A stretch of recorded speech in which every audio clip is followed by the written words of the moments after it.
Hi, my name is Liz Hathaway and this is my astrological look at this coming week. And that's the week starting the 20th of February 2020. 2020.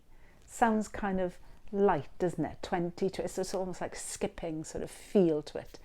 And I think today we see as well the sun moving into Aquarius. It's a bit quirky and there is that more lighter sort of feel when we come into Aquarius season.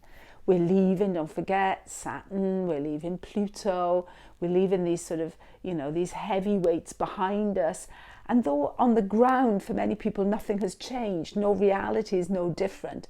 What air offers us, what we can do when we get into an air sign season of the year, is we can rise above, we can lift ourselves up from the earth and we can take a different look at things. We are offered multiple perspectives. We can move outside of the box. We can rethink, restructure, and we're doing that from a fresh, new perspective. Air is wonderful at sort of taking a step back and examining and applying mind to matter. Shifting things around a bit. And I think that is that's the joy of this move. I think that though nothing has changed, we should look to the house where Aquarius is falling. We know we've got a new moon in that house on Friday. So it's time to rethink the affairs of that house, to look at what needs to change in that area and to set about taking steps towards realizing and bringing that change into effect. Because the new moon is always about intentions, and this new moon is square Uranus, so it's very much about being prepared. Even though it's unsettling and disruptive, there has to be, I think, a sort of willingness to really throw some stuff out here and to take a fresh approach, a new look at things. So yeah, we have, as I say, Sun in Aquarius this week. So we're in the last sort of phase now of this current cycle. We're moving away from eclipse season. Some of us as well will be having to rethink or reformulate some of the things that were taking place connected to the lunar eclipse on the 10th of January. Eclipses are notorious for setting things in motion that don't always pan out as we had planned.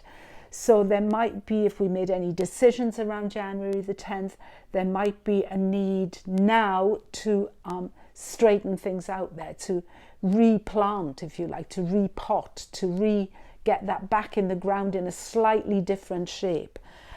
Because we're just coming out now of eclipse season, so we're coming into a sort of, like a reorientating of ourselves in a way. So we move into Aquarius season, Thursday, Sun square Uranus. It's kind of quite a jarring sound. It's almost like fingers in your ears. It's a kind of clash of intent. Uranus and Aquarius are both fixed signs, so these are fixed sort of standpoints. These are, Taurus as well. Uranus and Taurus won't budge. So there's a definite feeling of conflict here and a definite feeling of, head against wall, this sort of bang, bang, bang, sort of unpleasantness. Fortunately, on Thursday, there is that sort of soothing ointment of Venus sextile Jupiter, Venus in Pisces at the moment. So there's some ointment for this wound. There's some diplomacy in the collective, I think, on Thursday, having had first that Sun-Uranus square where it all looked very fraught. When we get into Venus sextile Jupiter, there's a possibility of breakthroughs, there's a possibility to move forward, there's a possibility of, especially Venus in Pisces, some element of peace, some element of goodwill, and some element of constructiveness with Jupiter in Capricorn too. Because we're all about this, because really a lot to do with our intentions, You are what you believe, really. We have to really, with Jupiter in Capricorn as well, we have to figure out what it is exactly we do believe, This is a really kind of nitty-gritty kind of year on many, many levels. A pivotal year, I think, is how I described it in my overview of 2020. So many things are changing. The ground under our feet, Uranus in Taurus, is literally shaken, and we can see that. in a planetary sense as well. If you listen to my vlog on Uranus in Taurus, this was one of the themes I was picking up on there. But I mean, it's you know, the planet itself is protesting, it's shaking under our feet. This is very Uranus and Taurus stuff. So we have that new moon on Friday in 4 degrees 22. So it's disruptive, but you know, we have to be prepared to think outside of the box. We have to be prepared to find new ways of looking at things, and we have to be prepared as well to give Uranus its space. You know, we can't have change and hold on to everything as it was. That just doesn't work. So post new moon, we have Mercury sextile Mars. I think this is the first aspect after the new moon. Mars is currently in Sagittarius. Mercury is ahead of the sun. It's in Aquarius too at the moment. So speak your truth, you know, and be prepared to fight, to, you know, to speak your truth as well. Defend your vision, you know, be prepared to stand behind your vision. You know, this is then a very empowering new moon, I would suggest, with this Mercury Mars at the back of it. You know, speak your truth, defend your vision, and really, you know, just make sure that your life is a reflection, really, of the way you think.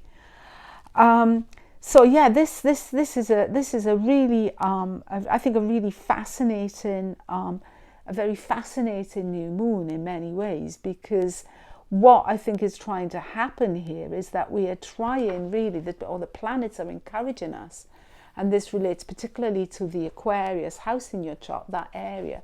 I think the planets are really encouraging us to, in that particular area, to take a good look at it from many different perspectives, and to lay down some intentions around the new moon about how practically we're going to tackle that area and get it more in line with what we believe, or how we think, or how we believe that area of our life should be. What should it look like? And if it's not looking like that, why isn't it? And what are we going to do about it? Okay, 2020. That's the end of my view of the week. Thank you for listening. Have a great week. Bye.